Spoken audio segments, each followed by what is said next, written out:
Sistem kafir syirik yang ditawarkan oleh mereka setelah 100 tahun yang lalu mereka mengambil alih atau diberikan Allah hak untuk mengambil alih kepemimpinan dunia ini, ya, adalah sistem kafir syirik yang disebut sistem Dajjal. Ya wajar, Pak. Begitu yang mimpin dunia sudah bukan orang beriman lagi, masa mereka mau meneruskan sistem iman, sistem tauhid? Kan nggak mungkin. Mereka nggak beriman, mereka nggak bertauhid. Berarti yang mereka tawarkan apa ya? Pasti sistem kafir, sistem syirik. Nah, ditambah lagi Allah Ta'ala mengizinkan mereka menikmati kelebihan-kelebihan duniawi. Karena seiring dengan berdirinya sistem Dajjal ini, Pak, Allah Ta'ala membukakan kemudahan mereka menguasai teknologi canggih, Pak. Makanya tingkat kedahsyatan kekufuran yang mereka sebarluaskan itu menjadi luar biasa.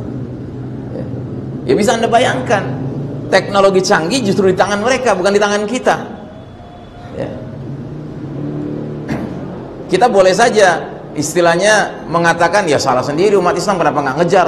Bukan soal kejar mengejar, memang Allah membuat ujiannya seperti ini. Ya. Memangnya Anda pikir umat Islam nggak berusaha mengejar? Ya, kita berusaha mengejar, Pak. Tapi masalahnya apa? Mereka tidak akan mengizinkan kita mengejar.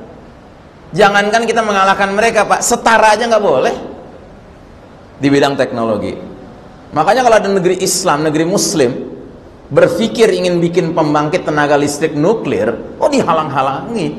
Padahal maksudnya bukan bikin senjata nuklir, bikin pembangkit tenaga listrik nuklir. Sama mereka dipersulit.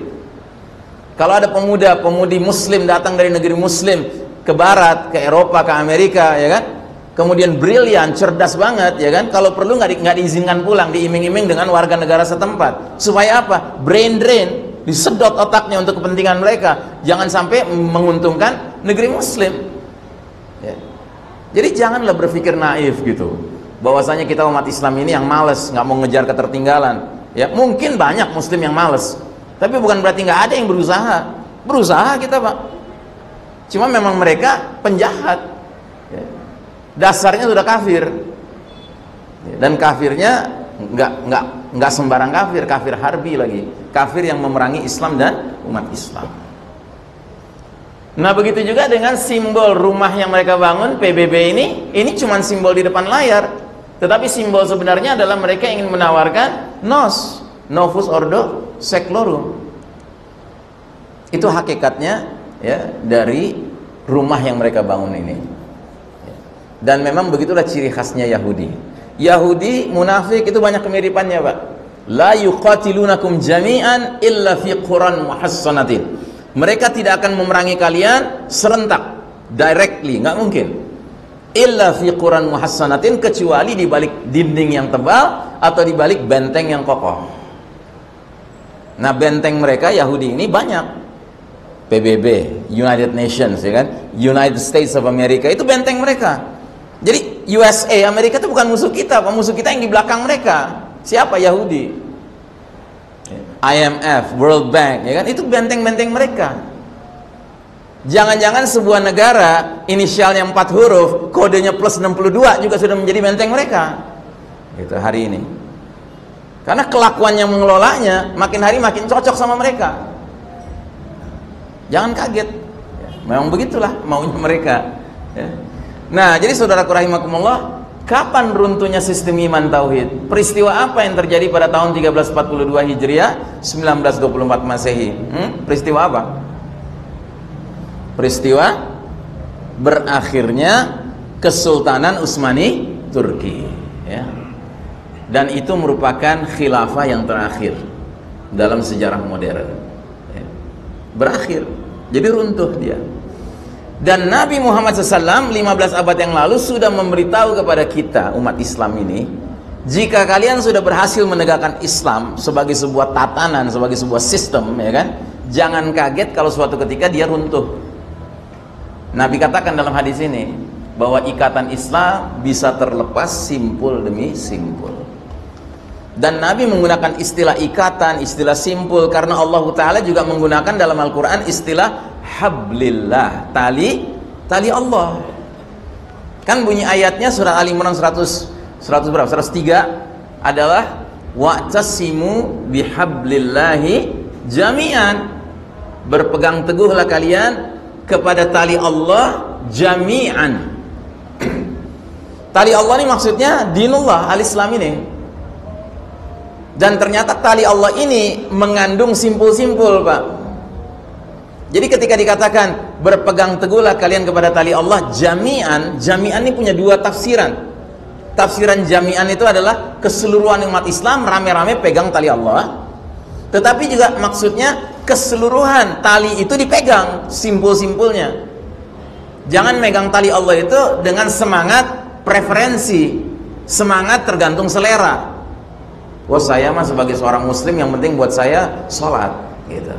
Sehingga kalau dia ketemu sama orang, diajak ngobrol sholat, gak tertarik orang itu karena gak terlalu rajin sholatnya. Dalam hati dia, gak top nih muslim model begini.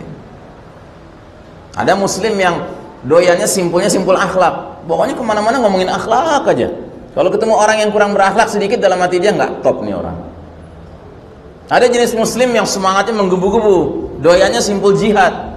Setiap ketemu orang ngomongnya jihad. Kalau orang itu gak tertarik ngomongin jihad, dalam hati dia gak top nih orang. Ini problem kita hari ini, Pak. Makanya Allah Ta'ala mengatakan udkhulu fis silmi kafah. Masuklah kalian ke dalam agama Allah ini, al-Islam ini kafah, totalitas. Wala tattabi'u khutuwatis syaitan, dan jangan kalian ikuti langkah-langkah syaitan. Dan langkah syaitan itu bagaimana? Salah satunya adalah seseorang itu peduli dengan Islam tapi bagian tertentu saja. Itu ikut langkah syaitan namanya. Ngomongin Islam tuh fikih aja gitu. Diajak ngomongin yang lain nggak tertarik gitu. Kita ini harus berlaku adil kepada seluruh simpul-simpul ajaran Islam ini. Nah, kata Nabi SAW, latunqadanna ural islami urwatan urwatan fakullaman taqadat urwatan tashabbatha an-nasu billati taliha. Sungguh ikatan Islam ini akan terlepas simpul demi simpul. Setiap kali satu simpul lepas, manusia bergelayutan pada simpul berikutnya. Fa awwaluhunna naqdan al-hukmu wa akhiruhunna as-shalah. Maka awal simpul yang lepas ialah hukum, dan yang paling akhir adalah salat. Dan hari ini praktis semua simpul sudah lepas, Pak. Simpul hukum nggak usah diomongin, Pak. Udah jelas di negeri kita yang mayoritas muslim, hukumnya bukan hukum Allah. Suatu perkara yang harusnya kita renungkan dalam-dalam, Pak. Kok bisa ya kita negeri mayoritas muslim terbesar di dunia, Pak, tapi tidak mencontohkan kepada umat manusia di seluruh dunia ini bahwa kita pede dengan hukum Allah Ta'ala. Ya karena apa? Karena memang sudah runtuh tatanannya, Pak. Dan saya nggak bisa mengerti kalau ada seorang ustadz ngerti ayat, ngerti hadis, terus bisa mengatakan, siapa bilang ini bukan tatanan Islam, sekalipun hukum Allah nggak berlaku. Gitu. Gimana logikanya? Siapa bilang ini bukan tatanan Islam, ya kan? Sekalipun hukum Allah nggak berlaku. Gimana tuh kalimat tuh, gimana logikanya, gimana, Pak? Di mana-mana juga orang tahu kalau disebut negara komunis ya hukumnya hukum komunis. Kalau negara kapitalis, nah hukumnya hukum kapitalis, mesti begitu. Ya. Tapi memang sih pernah ada pengamat politik di negeri ini mengatakan Indonesia negara agama bukan, negara sekuler juga bukan, jadi negara bukan gitu. Jadi hukumnya juga hukum bukan. Gitu. Makanya kita saksikan sekarang betapa keadilan nggak hadir di negeri ini.